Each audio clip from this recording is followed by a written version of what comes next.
My wife completely severed ties with me, removing herself from all social media accounts. However, all things doesn't end there. Just as I believed she was finally out of my life, the inevitable happened. I only discovered my wife's true nature after losing my job for the last time. In my previous role at a large corporation, I held a high-ranking position with numerous benefits and a substantial paycheck.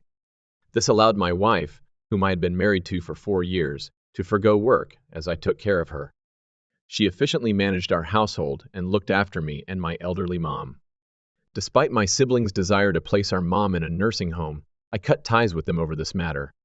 They failed to appreciate our mom's contributions to our current status, and I couldn't allow her to be forgotten in a home with strangers. I brought my mom to live with us, and as far as I knew, she and my wife got along well. Any issues between them were unknown to me. Had my wife expressed dissatisfaction with her life, I would have done everything to make her happy. When she quit her job due to dissatisfaction, supporting her financially was never an issue for me. I always ensured the well-being of my loved ones, living a comfortable life. The shock hit when I was accused of embezzling money at work. Despite my shady colleague being the actual culprit, being the boss's nephew made me the scapegoat.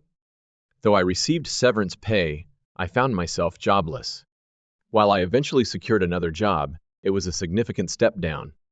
My wife, not keen on working, suggested trying modeling at 32 due to her youthful appearance.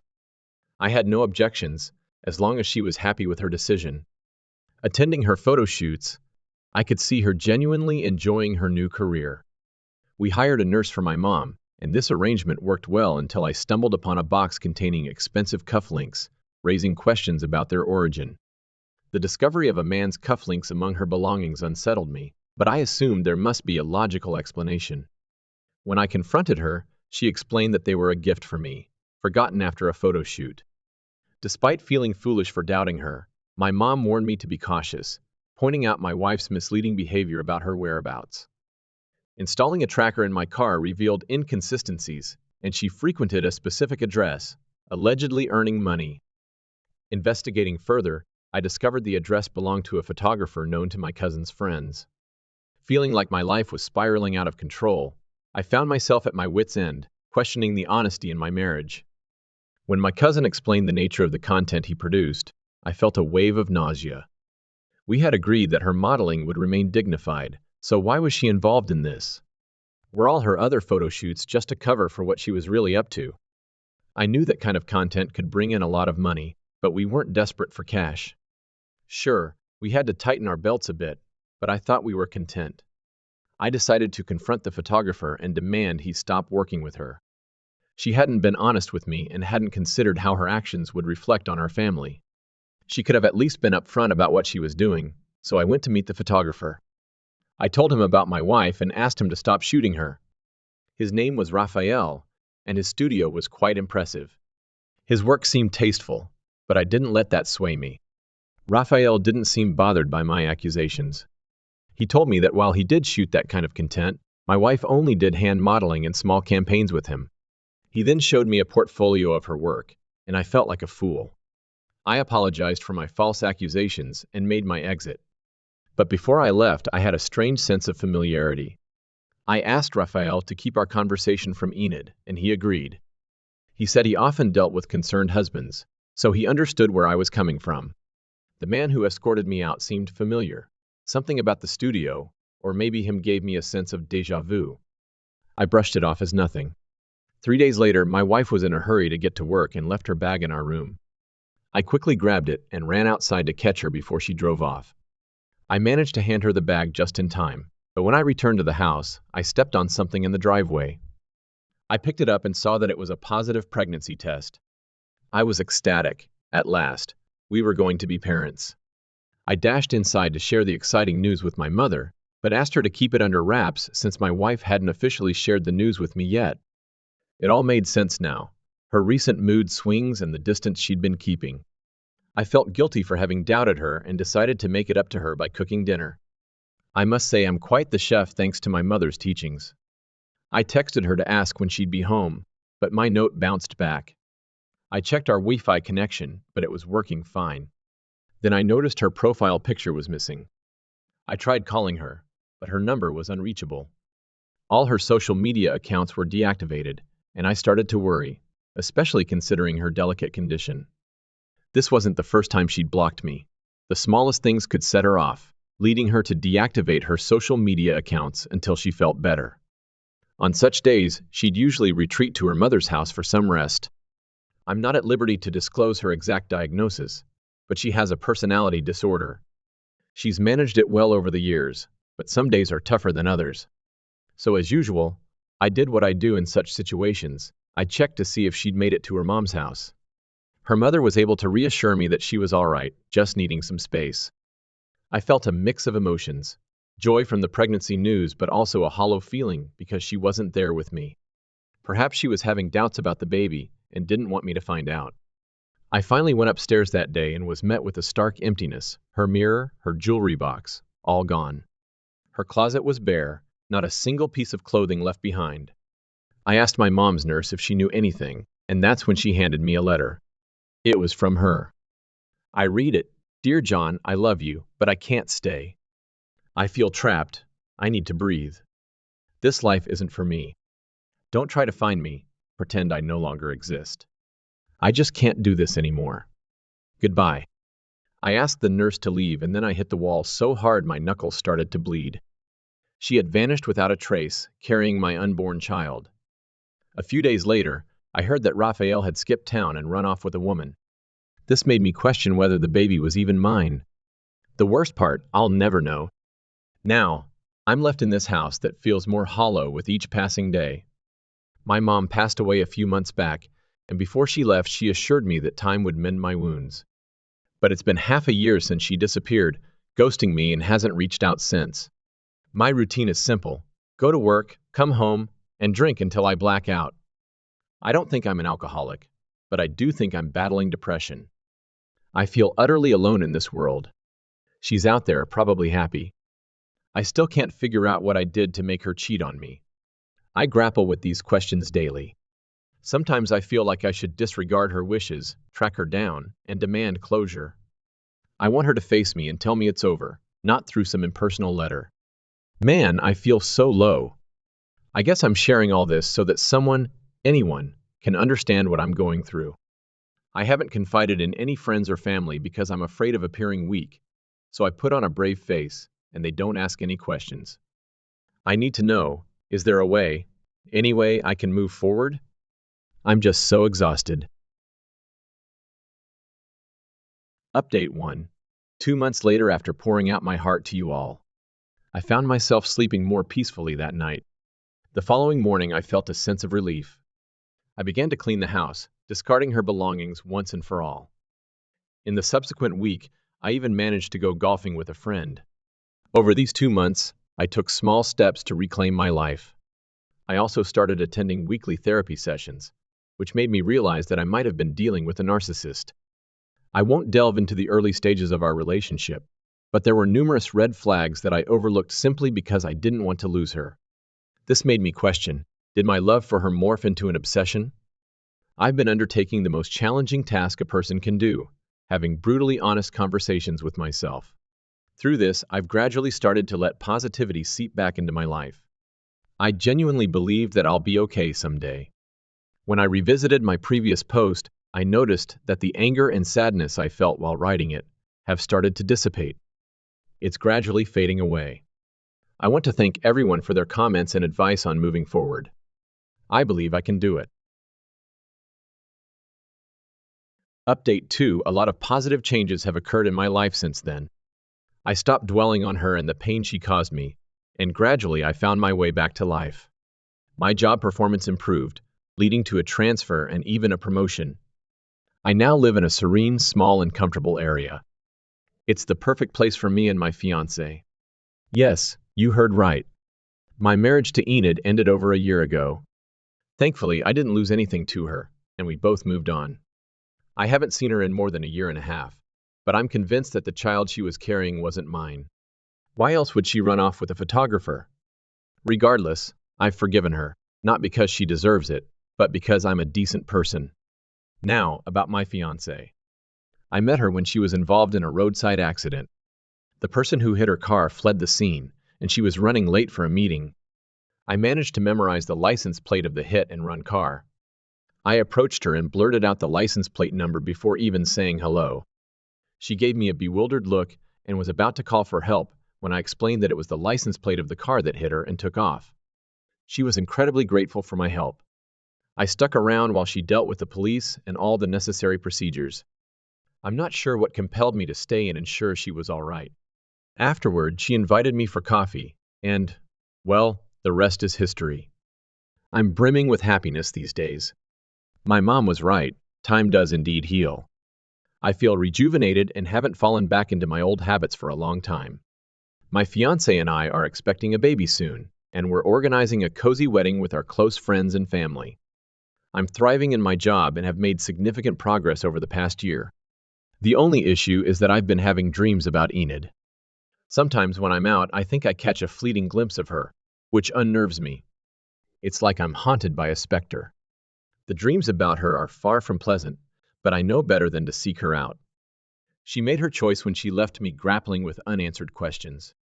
She didn't even express her condolences when my mother passed away. I've worked tirelessly for everything I have. Honestly, I don't want or need her in my life. But how can I stop these dreams? I'm considering getting some sleeping pills. When I take sleeping pills, my dreams tend to fade away.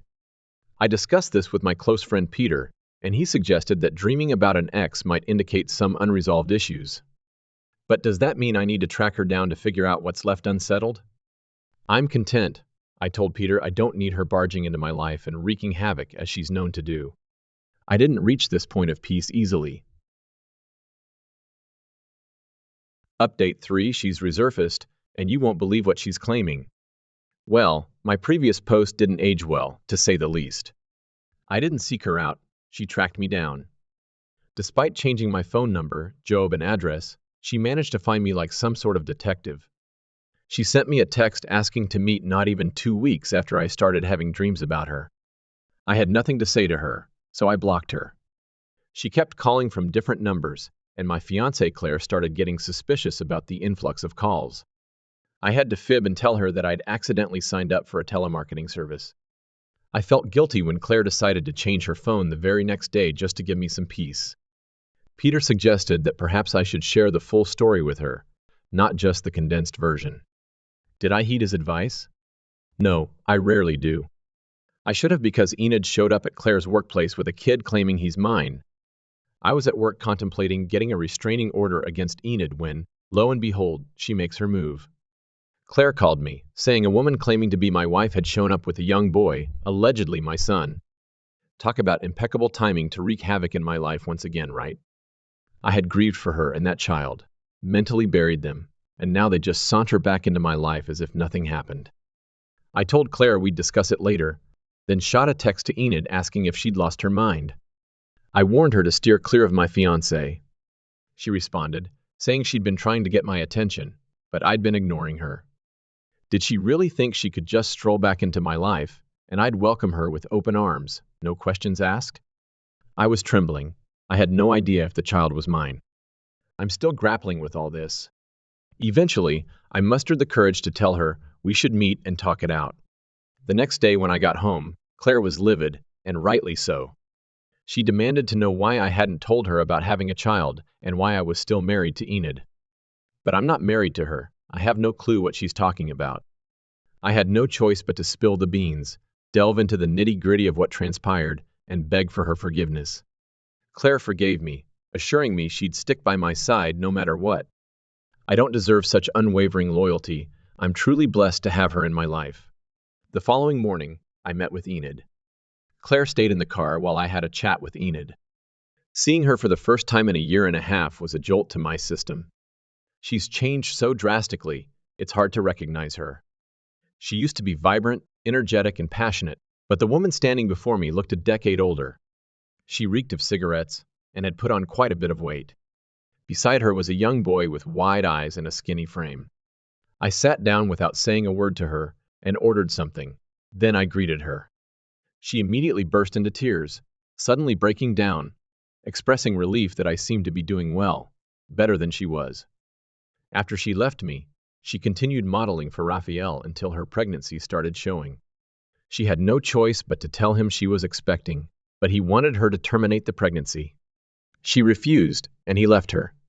From that point on, her life spiraled downwards rapidly, and she struggled to care for the baby. Then she dropped the bombshell. She wanted to get back together, just me, her, and our supposed son. Hold on a minute. Did I have gullible tattooed on my forehead? I told her I had moved on and had no interest in rekindling our relationship.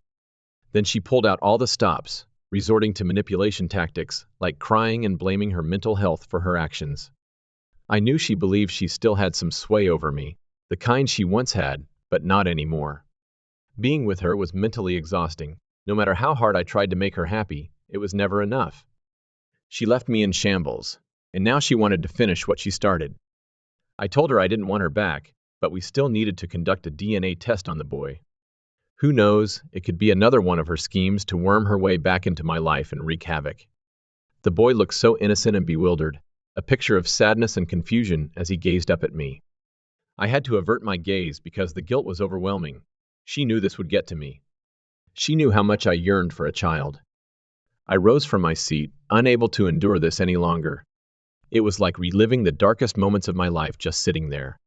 Then she threatened me, saying if I dared to leave, she'd ensure I'd never see my son again.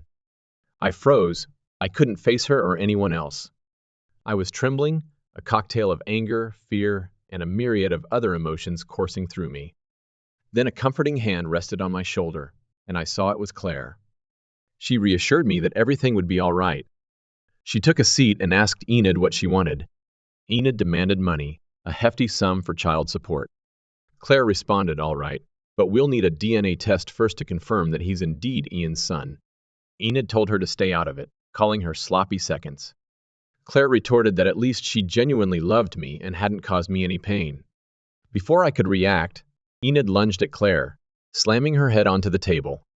She was about to cross over to the other side to finish her off, but I intervened. She started yelling and tried to attack me. I yelled at Claire to call for help. Enid's reckless actions landed her a few hours behind bars for assault, thanks to the security camera footage.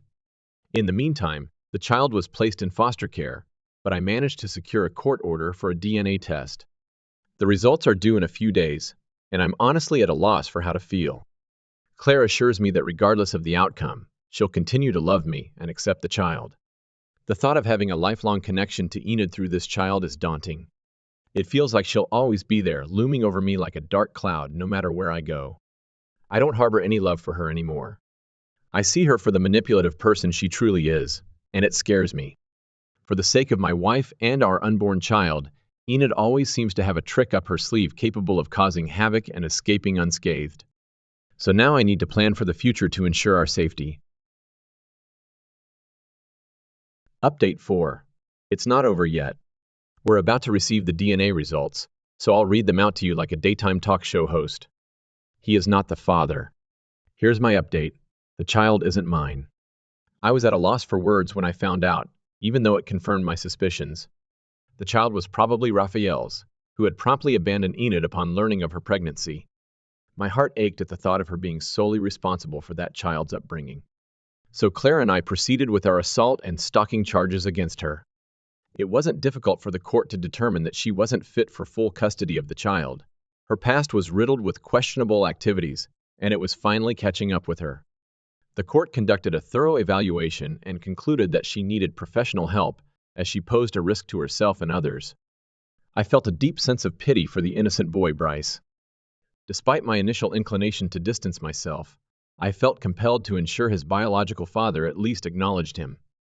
Claire and I reached out to his father, hoping he would agree to meet his son. Let's hope he responds. Update 5. A month later, he didn't respond. In the weeks following our statement, we stayed in touch with Bryce, ensuring he was in a safe environment. I often find myself wondering if she hadn't run away, would I have raised Bryce as my own? Would I have ever met Claire, or would she have eventually left me for a new lover? I've attempted to decipher Enid's thought process countless times, but even now, I'm still in the dark. 7 years ago, that enigma was part of her allure. I should have seen the red flags, but in a strange way, that perilous journey led me to declare my wife. Claire and I recently tied the knot, and we're waiting for our baby to arrive before embarking on our honeymoon. It feels like we've been given a fresh start, and these past few weeks have been a honeymoon in their own right. However, our bliss has been overshadowed by responses from Raphael. His reaction was far from what I anticipated. I was bracing for anger, silence, or even acceptance. Instead, Raphael flatly denied being the child's father. He claimed to have undergone a vasectomy at the age of 20. Unless there's some medical marvel at play, he couldn't possibly be the father. His denial left me speechless, and I found myself wondering who else could be the child's father. I scoured his social media, going back as far as a year. I looked for posts where Enid was present and tried to identify any men she was associated with during that time. Then I froze. There was a man who bore a striking resemblance to Raphael but younger. His profile revealed that he was Raphael's younger brother. Suddenly, I was in a whirlwind on the brink of uncovering something, anything. I couldn't pinpoint what was driving me to identify the child's biological father. Perhaps I'm driven by the fear of him falling back into her care, and I can't take him in. Claire has already endured so much, and it's not fair to ask this of her. So I delved deeper into his profile, and everything seemed normal until, bam, guess what I stumbled upon in one of his photos? Cufflinks, the very same brand that she had stashed away all those years ago. The one she lied about receiving as a gift and then passed on to me, it was him. I could see the resemblance in the eyes that mirrored Bryce's. I shot him a message, insisting we needed to meet. He was nearby and hurried over as soon as I mentioned it involved Enid. Upon his arrival, his first words were, "What has she done now?" It was as if he was accustomed to her stirring up trouble over the years. I can't say I'm surprised. Enid is like a tempest, leaving destruction in her wake. I laid out the entire incident for him from the beginning to the present. We spent hours discussing all the chaos she'd caused. He revealed that he and his brother had cut ties because of her. I was speechless hearing some of the things he shared. And then came the reason for his visit. Miraculously, I still had the cufflinks. For years, I'd been meaning to discard them, but once they were out of my sight, they slipped my mind. I presented him with the cufflinks and asked if they had been intimate. He confirmed it. Then I showed him a picture of Bryce, and he didn't deny it. He just nodded solemnly, as if he was coming to terms with it. By this point, I was emotionally drained, weary of the constant anger, betrayal, and sorrow associated with her. He expressed his gratitude for my honesty and then departed. As far as I'm aware, he managed to gain custody of Bryce, and we haven't heard from him since. I sincerely hope this is the final chapter in the Enid saga. I can't handle any more of her drama. Update 6. And here's my final update. Enid's mom just rang me up. She says Enid was released today and wants to see me. I'm not going. I'm exhausted. I've made the mistake of getting entangled in her web because I wanted to save her from herself. Now I have a wife and a child to look after. Enid is simply a part of my past. Her mom has some nerve. She was aware of what was happening all those years ago and allowed her daughter to vanish from my life. I reached out to her mom incessantly in the initial days until she herself put a block on me. She didn't disclose Enid's whereabouts, just left me in the dark. I don't care what she's saying now. Enid spiraling out of control and coming to terms with her actions, she needs to face the repercussions of her deeds. I've already granted her forgiveness. This is my revenge.